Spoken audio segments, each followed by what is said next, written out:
High student, আশা করি ভালো আছো, সুস্থ আছো। আমি তোমাদের পরের কম্পিউটার ক্লাস নিয়ে উপস্থিত হয়েছি। আমি তোমাদের সামনে আজকে যে বিষয়টি রাখছি সেটাকে আমি তিনটি পার্টে ভাগ করছি। ক্লাস কন্টেন্ট কি কি রয়েছে: number 1, computer memory; 2, classification memory অর্থাৎ মেমোরি শ্রেণীবিন্যাস; number 3, units of memory. Parts of micro computer যে 5 মেইন পার্টস তোমাদের বলা হয়েছিল তার মধ্যে 3টে কমপ্লিট হয়ে গেছে। Number 1, input unit; number 2, output unit; number 3, CPU বা প্রসেসিং ডিভাইস। যদি দেখে না থাকো তোমরা প্রিভিয়াস ভিডিওগুলো দেখে নিতে পারো, ডেসক্রিপশন বক্সে আমি লিঙ্ক দিয়ে দেবো। এই ক্লাস কন্টেন্টে তোমাদের যেটি বোঝানোর চেষ্টা করব, সেকেন্ডারি মেমোরি এবং প্রাইমারি মেমোরি, এই দুটি মেমোরি তোমাদের আমি বোঝানোর চেষ্টা করব। দেখো, হোয়াট ইজ মেমোরি? মেমোরি বলতে কি বোঝায়? Computer memory is the storage space of computer store data and instruction. Basically, computer memory is divided into two parts. Number 1, main memory or primary memory. Number 2, storage device or secondary memory. এটিকে আমরা auxiliary memory বলতে পারি। Next যে পয়েন্টে যাবো আমরা, secondary memory. What is secondary memory?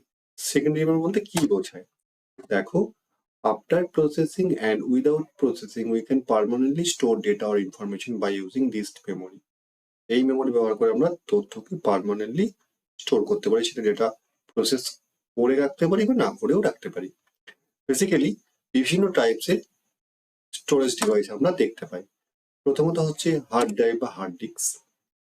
মার্কেটে বিভিন্ন সাইজের হার্ড ড্রাইভ বা হার্ড ডিস্ক রয়েছে। এটি হিউজ অ্যামাউন্ট ডেটা আমরা এই জায়গাতে সংরক্ষণ করে রাখতে পারি। এই হার্ড ডিস্কের মধ্যে অপারেটিং সিস্টেম, অ্যাপ্লিকেশন, সফটওয়্যার, আমাদের ব্যাকআপ সমস্ত তথ্য কম্পিউটার বা ল্যাপটপে হার্ড ড্রাইভের মধ্যে সংরক্ষণ করে রাখতে পারি। এটিকে আমরা ম্যাগনেটিক স্টোরেজ ডিভাইসও বলতে পারি। পরে যে পয়েন্টটি রয়েছে এসএসডি, এটি এক ধরনের হার্ড ডিস্ক।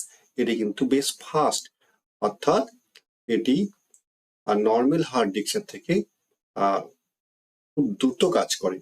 বর্তমানে ল্যাপটপ, ডেস্কটপে এসএসডি ব্যবহার হচ্ছে। বিভিন্ন সাইজে আমরা এসএসডি পেয়ে যাব, সেটি 500 জিবি থেকে শুরু করে 1 টিবি পর্যন্ত এসএসডি আমরা পেতে পারি। পরের যে পয়েন্টটি রয়েছে এসডি কার্ড, অর্থাৎ এটিকে আমরা স্টোরেজ ডিভাইস হিসেবে বলতে পারি। বিভিন্ন সাইজে এসডি কার্ডও মার্কেটে পাওয়া যাচ্ছে। পেন ড্রাইভ বা ফ্ল্যাশ ডিভাইস, এটিও কিন্তু স্টোরেজ ডিভাইস হিসেবে ব্যবহৃত হতে পারে। 4 GB, 8 GB, 16 GB, 32 GB, 64 GB বিভিন্ন সাইজের পেন ড্রাইভ আমরা পেতে পারি। পরের যে পয়েন্টটি রয়েছে সিডি, অর্থাৎ কম্প্যাক্ট ডিস্ক। 700 MB সিডি বা কম্প্যাক্ট ডিস্ক আমরা মার্কেটে পেয়ে যাই। ডেটা ভরা অবস্থায় বিক্রি বা ফাঁকা অবস্থায় বিক্রি হতে পারে। ফাঁকা ডিস্ক যেগুলো আমরা সিডি গুলো নিয়ে আসি, সেখানে আমরা ডেটা কম্পিউটার থেকে ডেটাগুলো সংরক্ষণ করতে পারি। আর যেগুলো ডেটা ভরা অবস্থায় নিয়ে আসি সেগুলো কিন্তু আমরা রিড করতে পারি, অর্থাৎ সিডি রাইটার বা ডিভিডি রাইটার দিয়ে সেটাকে আমরা রিড করতে পারি। পরে যেটি রয়েছে ডিভিডি, এটিকে আমরা স্টোরেজ ডিভাইস বলতে পারি, ডিজিটাল ভার্সেটাইল ডিস্ক। সিডি আর ডিভিডিকে আমরা অপটিক্যাল স্টোরেজ ডিভাইসও বলতে পারি। এই সিডি বা ডিভিডিকে আমরা আরো ডিটেলসে বলতে গেলে এটিকে আমরা এই ভাগে ভাগ করতে পারি। দেখো, টাইপস অফ সিডি আর ডিভিডি। সিডি রম বা DVD ROM, read only memory. এখানে ডেটা ভরা অবস্থায় থাকে, আমরা সেগুলো মার্কেট থেকে, সেটা গেমের সিডি হতে পারে, সফটওয়্যারের সিডি হতে পারে, কোনো অডিও সিডি হতে পারে, কোনো ভিডিও সিডি হতে পারে, সেগুলো আমরা নিয়ে আসি এবং সেগুলো রিড করে আমার ডিভিডি রাইটার বা সিডি রাইটারে রিড করে দেখতে পাই। ডিভিডি আর বা সিডিআর, অর্থাৎ রেকর্ডেবল, রাইটেবল, অর্থাৎ এখানে কোনো ডেটা ভরা থাকে না, ডেটা থাকে না। আমরা কম্পিউটার বা ল্যাপটপ থেকে ডেটাকে বার্ন করে ওর মধ্যে রাখতে পারি, অর্থাৎ একবার ডেটা ভরা হয়ে গেলে সেই ডেটাগুলো কিন্তু ইরেজ করা যায় না। পরে যেটা রয়েছে ডিভিডি RW, অর্থাৎ রিরাইটেবল। একবার ইরেজ করে আবার ডেটা ভরা যাবে। এরকম যদি আমি কোনো ডিস্ক ব্যবহার করতে চাই, তাহলে আমি মার্কেট থেকে সিডি RW বা ডিভিডি RW ব্যবহার করতে পারি। যে পয়েন্টটি রয়েছে সেটি প্রাইমারি মেমোরি আর মেইন মেমোরি। প্রাইমারি আর মেইন মেমোরিকে আমরা দুটি ভাগে ভাগ করতে পারি। দেখো, র্যাম অর্থাৎ random access memory, and ROM অর্থাৎ read only memory. Random access memory বিভিন্ন ভাগ রয়েছে: SRAM, static random access memory; DRAM, dynamic random access memory; and shadow random access memory. আর রমকে আমরা 3 ভাগে ভাগ করছি: PROM অর্থাৎ programmable read only memory, EPROM erasable programmable read only memory, and EEPROM অর্থাৎ electrically erasable programmable read only memory. তো রমের এই টাইপস গুলো তোমরা লিখে নিতে পারো, তোমাদের পরবর্তী পরীক্ষাতে কাজে লাগবে, অর্থাৎ কোনো এক্সামে এই সমস্ত কোয়েশ্চেন গুলোই আসবে। What is RAM? Next topic আমি আসছি। র্যাম বলতে কি বোঝায়?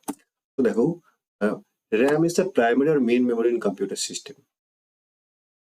It is power dependent. When power off, it lost its memory. So it is called volatile memory.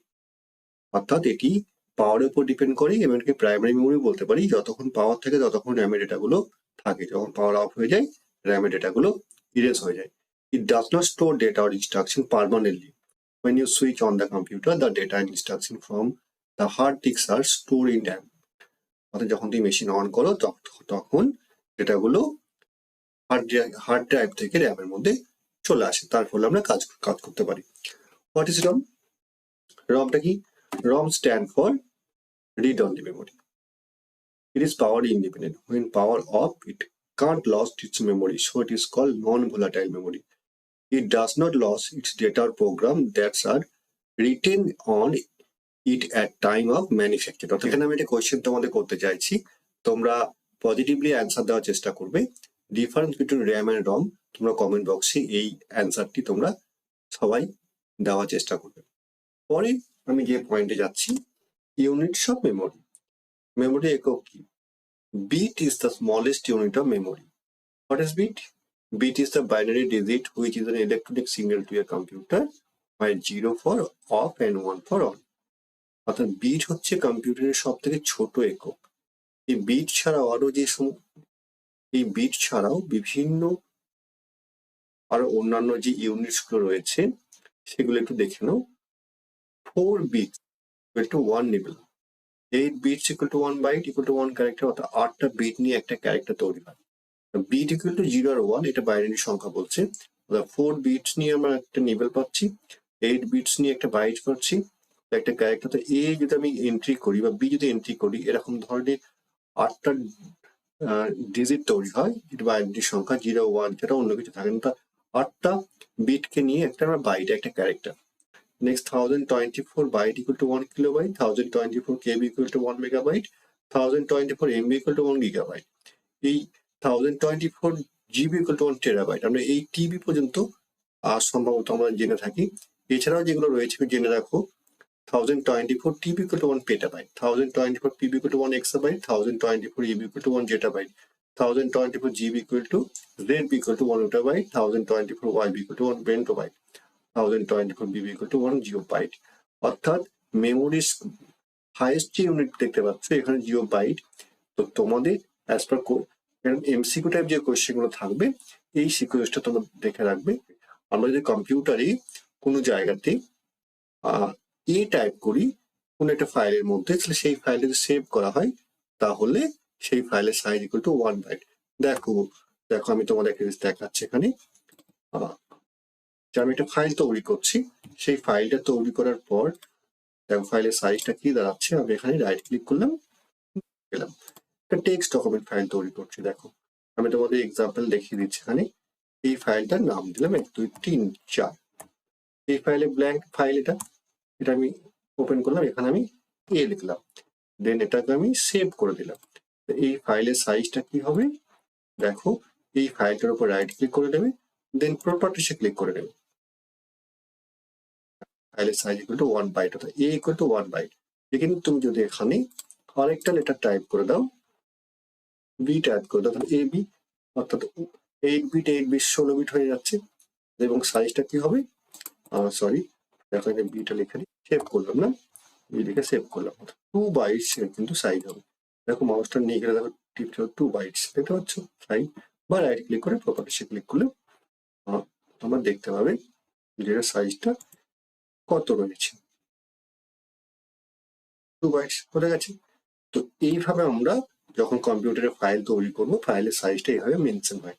তো আজকে এই পর্যন্ত, তোমরা ভালো থেকো, সুস্থ থেকো।